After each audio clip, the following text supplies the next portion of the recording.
questions about entrepreneurship strategies and what they can do in this current situation. Yep. Um, what is it? What is it about this time that makes telling stories a good idea versus other times? Or like, do you think it's always a good idea? What is it about our current environment that makes I that think, more? yeah, I think it's always a good idea. They're time consuming by nature. They don't create immediate business results often. But what I like about it is we don't have a lot of things we can do. There's a lot of people that can't do content for their business because they physically need their being to be in their business to do it. So if you own a restaurant and you might not be able to get to, or a warehouse or things that you might not be able to get to the restaurant or like cook at the restaurant, you don't have the ingredients that you normally have to cook every meal, which would be something that I want every restaurant to do. So what I like about it is whether you're a lawyer, a cook, a personal trainer, an event business, a caddy, a tennis trainer, like there's so many people that can't do anything other than tell stories. So what do I like about it? It's practical, and 99% of businesses have not told their origin story. I'm looking for comic book number 1 through 30. I'm looking for album number 1 through 6. Most people, 99% have not done album 1 through 6. Only 90% haven't done album 1. Like, why are you a financial advisor? People buy from people. This is the chance for everybody to document their truth and their story. I think it's time for story time. You also talk about innovation. Like, what do you think that a lot of those businesses that are stuck at home, like restaurants, barbershops, like what kinds of things do you think that those types of companies can do innovation wise, in addition to telling stories, to bring in new revenue if they have to make money right now? Innovations that everyone's going through right now. One is marketing innovation. So now all of a sudden, this is your time to actually learn how to run Facebook ads or Instagram ads or make content. So that's an innovation. You go away from being a direct mail or joining the Chamber of Commerce or, outdoor media, and you're now actually finally taking Instagram ads or TikTok content or YouTube channels seriously so that you can innovate your comms. The other innovation is innovation of direct to consumer and local delivery. There's so many restaurants that are finally now taking Grubhub and Uber Eats seriously. There's people that I was on a Zoom this morning on Tea with GaryVeee with somebody who has an ice cream store, and I pushed her. I'm like, it's time. Figure out the ice packs, figure out the packaging. You need to send pints of ice cream around the country because nobody's coming to Clearwater, Florida right now buying ice cream. So DTC, aka shipping your shit. Let me give you an example of something somebody wouldn't think about. A barber can't cut hair. Most barbers have scissors, razors, soaps, and other ointments in their barbershop. Today is the day to create the Shopify account that sells the 29 products you have in your store, right? And is going to lead to an extra $500 to $4,000 a month in sales when we get back. And that's an incredible thing. Yep. Awesome. What about bigger companies, like someone like a hotel or like a travel industry? Like what can they do right now, innovation wise? So again, story time for them. This is exactly when the CEO of the Hilton should be doing a Zoom interview and recording a conversation with the master sommelier that they employ. Then another hour with the head of like events to talk about why their rooms are like, this is commercial time. This is storytelling time. Like every CEO has probably 14 to 75 meaningful executives that run their organization. They should do a 1-hour interview, story time with them. And, this is how it actually works. So, I stumble across a video in my feed on Facebook or YouTube or Instagram, and it's the CEO of the Marriott Group interviewing their sommelier, which captures my attention. And all of a sudden, subconsciously, VaynerMedia is booking rooms at the Marriott versus the Kimpton. I mean, that's just real life. And so from sommelier to event coordinator to concierge to bell service, I mean, even if like, and then if you have like creative juices, whoever's the head of like room services, just telling funny stories of like when they walked into a room one time and there was a tiger in there, or 5,000 empty bottles of champagne, or just something to like lighten the mood too. And obviously every brand has its kind of DNA of like, are they fun? Are they serious? But this is story time. I mean, I want to know the chef. I want to speak to the bartender. Like, I legitimately might book a Westin in Dallas because I liked the bartender in that video and I wanted to try the Westin Whistle, a drink that she made up in the Dallas Westin. You're always one story away from changing the trajectory of, Theodore Roosevelt is really known because he was a great storyteller. That is literally why he's a president we know. Like, that's real life. So it's story time. Do you think that there's like other revenue streams that would be more practical for them, or do you feel like that's less practical than just creating more content? Look, innovation comes in let's go back to hotels. Innovation comes in the fact that you donate your rooms right now to health professionals. And that leads to a PR story and everybody feels warmer towards the XYZ hotel, the Lowe's hotel in New York, because they are helping, health professionals with free rooms. Like, so there's Four Seasons is actually doing that in New York. That's right. And so, like, as you can imagine, you could be the one that does that in New Orleans, as New Orleans is now starting to become a hot zone. So there's innovation in kind of like giving. There's innovation in like, by the way, here's one for the CNBC crowd. How about all the executives that are not practitioners becoming practitioners? This is exactly the time to sit down and spend 3 hours and place a Facebook ad if you're a CMO. And oh, by the way, I know the dirty secret. 80% of CMOs have never placed an actual Facebook ad themselves. So like, this is the time to actually become practitioners, because so many of the CNBC crowd have become so high level executives, they're not in the trenches anymore. So that's another innovation. By the way, why can't the Hilton become a brand that does deliver food from their room service and becomes like, could you imagine like, Four Seasons room service became something that shows up in your Seamless during this time? There's just so many ideas that could come up. Obviously, I'm coming to the realization that I was built for ideas. I do them in real time in meetings. I always took that for granted. It was a natural skill that I wasn't able to observe. So I can do it right now in this interview. But the reality is that's what it's going to require.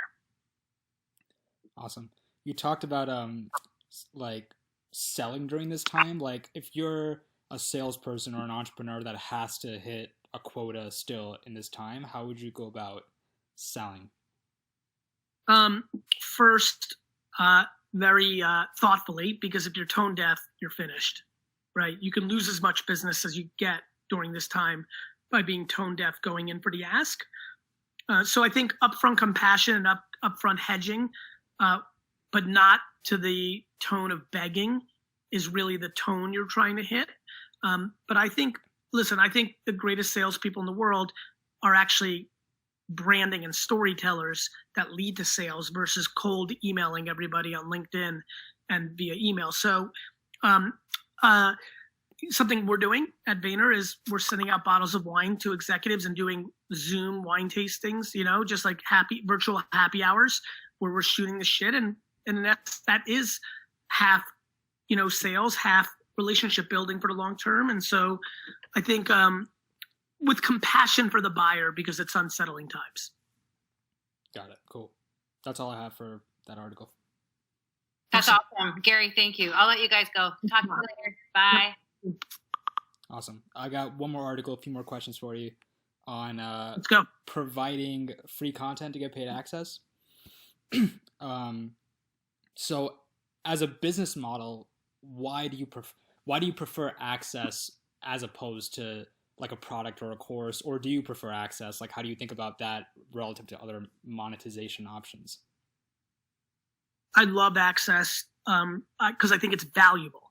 And I think just ebooks or memberships that just send you written or audio or video information are actually stunningly commoditized because there's so much uncomfortable, free, good information on the internet. What you can't replicate is getting an hour with Raghav. So like Raghav can start a How I Wrote for GaryVeee course and how do you write for top entrepreneurs.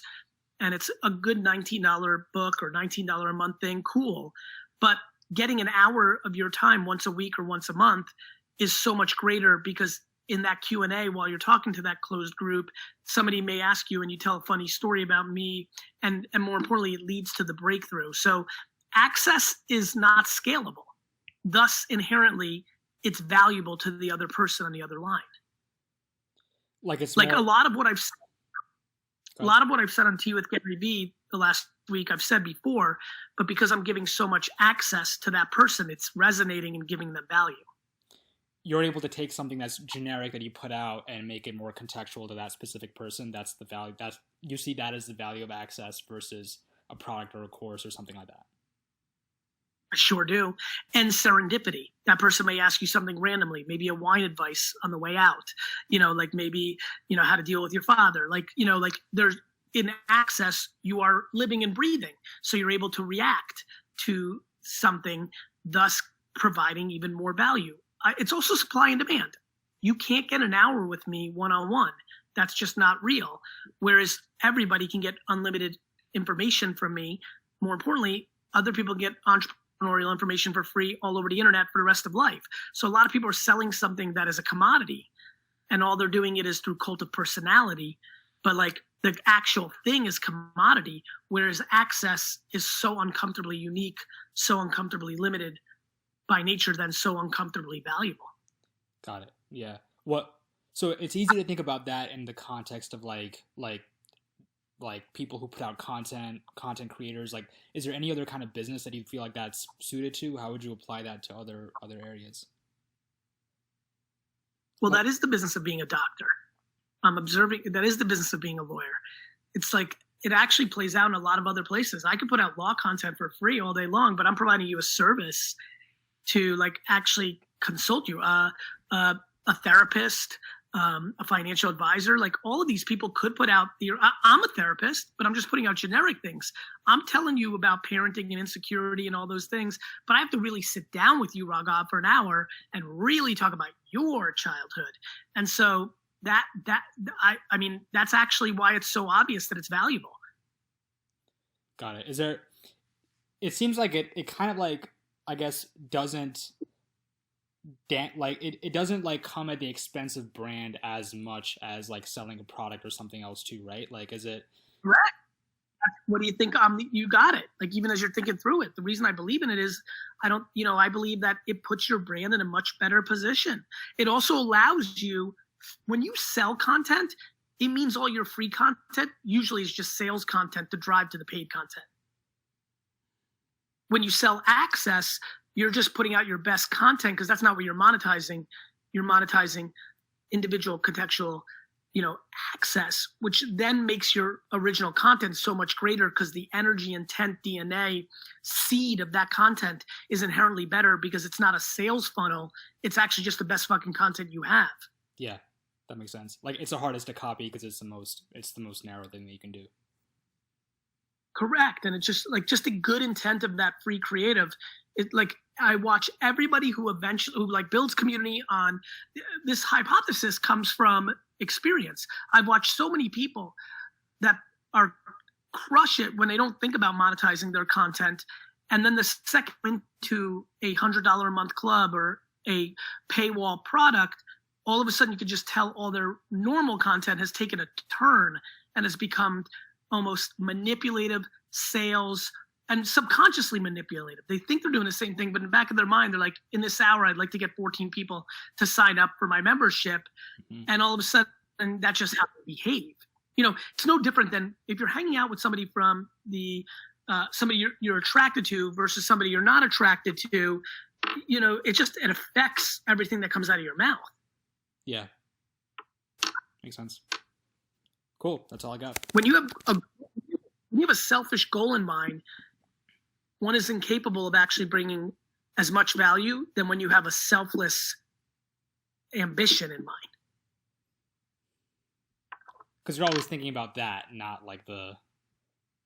Yeah. There is no... The reason I'm winning is because I'm like pouring my heart and trying to give an answer to that person for the actual answer and for all the people watching that are like that, not keep it as a cliffhanger that makes her want more and to pay $99.99 a month to be part of the GaryVee world.